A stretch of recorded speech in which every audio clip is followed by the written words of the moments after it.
going, but when I read this word problem, I look, a necklace and a matching bracelet have two types of beads. Probably don't need to know that, but we do know that there's going to be two types of beads, which probably tells us there's going to be two different types of variables. The necklace has 40 small beads, so that's what we really need, 40 small beads and 6 large beads, and weighs a total of 10 grams. The bracelet has 20 small beads and 3 large beads, so 20 small and 3 large, and weighs 5 grams. The threads holding the beads have no significant weight. So part A, we need to write a system of linear equations that represent the situation. We need to let x be the weight of the small beads, and y be the weight of the large beads. So if you get confused on x versus y, just go ahead and write it out on the side. We know x is going to be the small beads, and y is going to be the large beads. Okay, now that we know this, we have our 6 large, we have our 40 small, and we have a total of 10 grams. So let's write that first equation. So we know that the large beads are going to be y, and it's okay to have y first or second, doesn't matter. And the small beads are going to be x. So I see 40 small beads, so that tells me our first equation is 40x. Okay, 6 large beads, that means 6y, and it equals 10 grams. Now the reason we have to put x and y is because we don't know the weight of each bead. That's what we're trying to figure out. So we look at the second equation, we have 3 large beads and we have 20 small beads. So 20x plus 3y equals 5. Okay, now if we want to use elimination, we know that we have to get the same number value on one of these variables so we can add or subtract. Now we look here, I see 20 and 40. I know if I multiply 20 by 2, I can have it equal 40. So let's go ahead and try that. So if we multiply this by 2, our new equation is going to be 40x, because 2 times 20x is 40x. 2 times 3y is 6y. And 2 times 5 is 10. So now let's forget about this equation altogether here. We have 40x plus 6y equals 10. We also have 40x plus 6y equals 10. Well, the thing about this is we have 2 of the exact same equations, and by this point you should already be able to tell that we have an infinite amount of solutions. So if we were to just, solve this all the way, we know if we wanted to have 40 and 40 and we wanted to eliminate, since they're both positive, we would have to subtract. 40 minus 40 is 0, so we have 0x, or 0 times x is 0, so we don't really need to put our x. We have 6y minus 6y, again, those cancel. And we have 10 minus 10, which again, those cancel. All of a sudden we have 0 equals 0.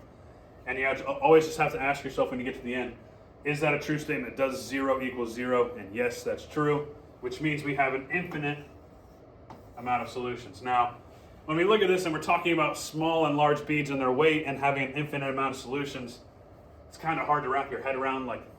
I think in my opinion, when I look at something like this, it would have to mean that the large beads and the small beads, they're not necessarily the same, but maybe they vary in sizes and they vary in weight.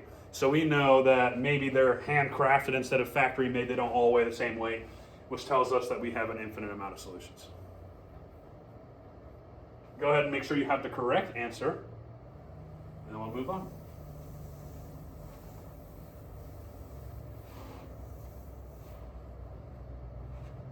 Okay, I would like you to fill out your vocab sheet with these. The last 3 words on your vocab sheet.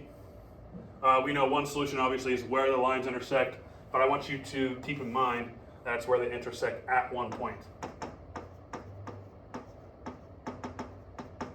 I want you to make sure you include that part. Okay, the lines are parallel, and we know that the lines are parallel is no solution because they never cross. So make sure you add they never cross.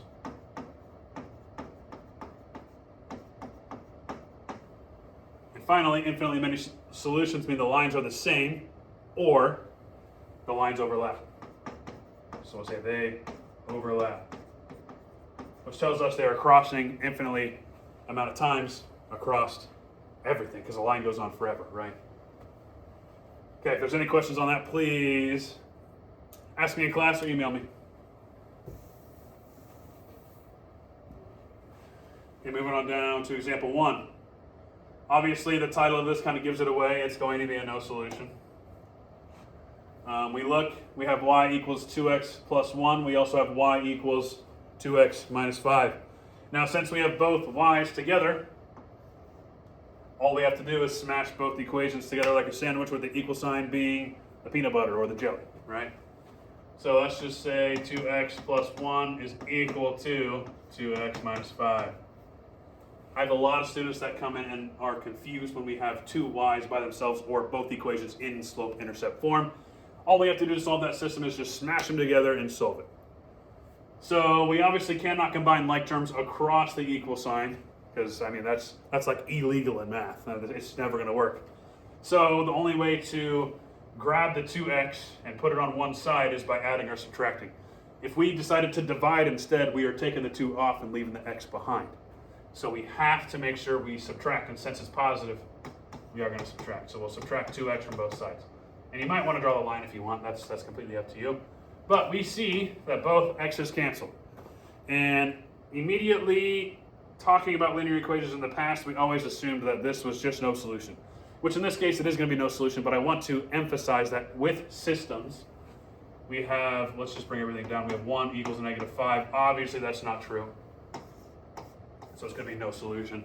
But with systems, I want you to get to this point every time, because if you just assume that when we have 0x, oh, all of a sudden it's no solution, you might be wrong some of the time.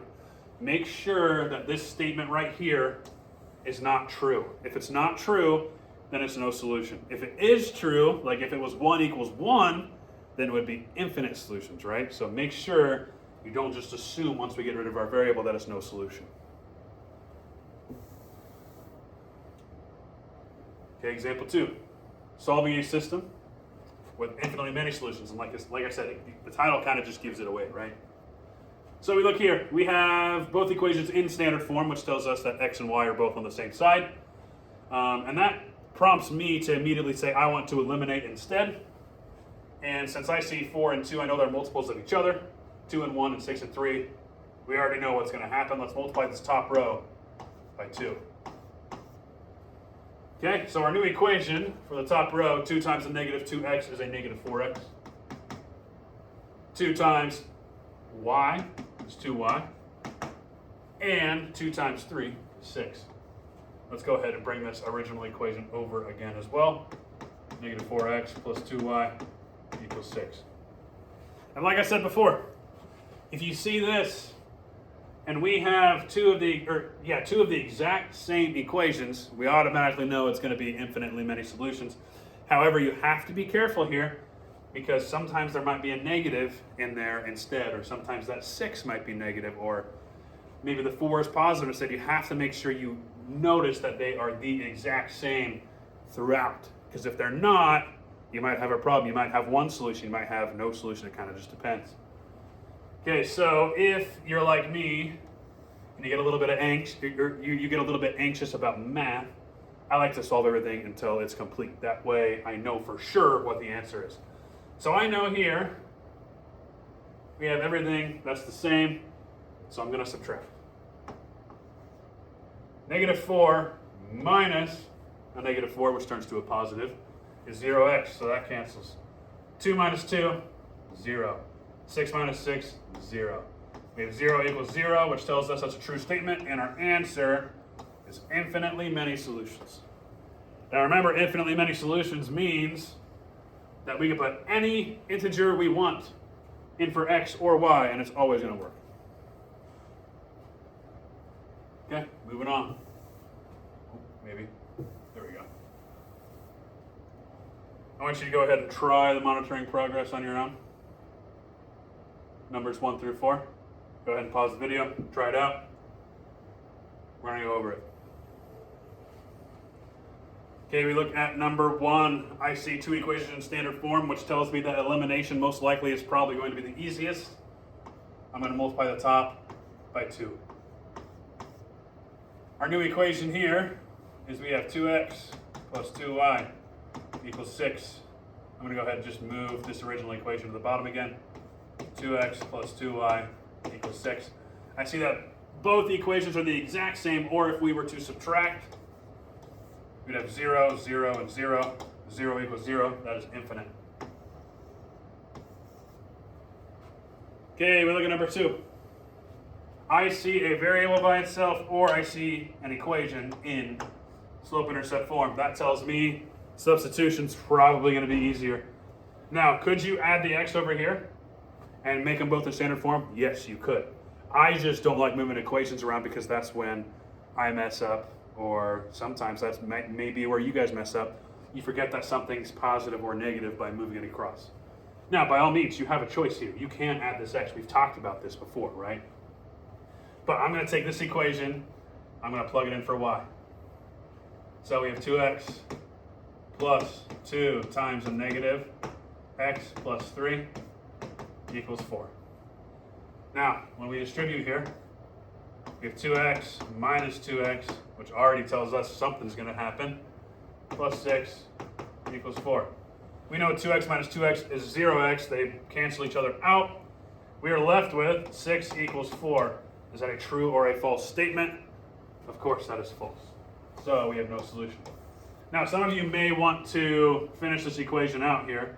You may want to put the 0x plus 6 and then subtract 6. And then you'd eventually have 0x equals a negative 2. You know you can't divide by 0, so it's no solution anyway. Now, I just like to make things quicker on myself. And I like to just, eliminate the x when it's eliminated, see if that equation's true, and if it's not, it's no solution. If it is, it's infinite solutions. Okay, we look at 3.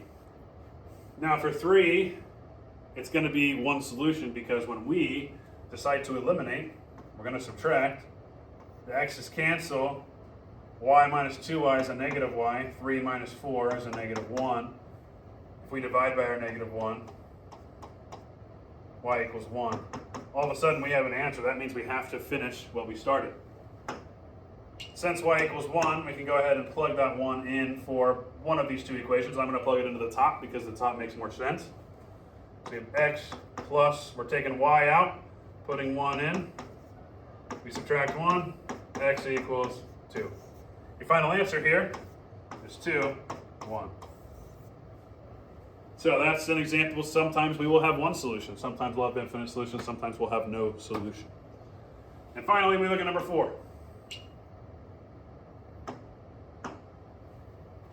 So again, there's a variable by itself, which means that I would like to substitute. So that's what we're going to do. We have 10x minus 10x plus 2 equals 10. Now, all I did here was I took this equation and I replaced that y because this tells us up here y already equals this equation, so let's replace that y with that equation. Now we see 10x minus 10x is 0. We're left with 2 equals 10.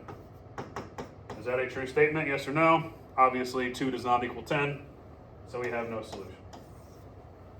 And hopefully that's a quick way for you guys to be able to tell whether it's infinitely many solutions, no solution, or if you're going to have one solution where you have to finish it all the way. Again, if you have any questions, please email me or ask me.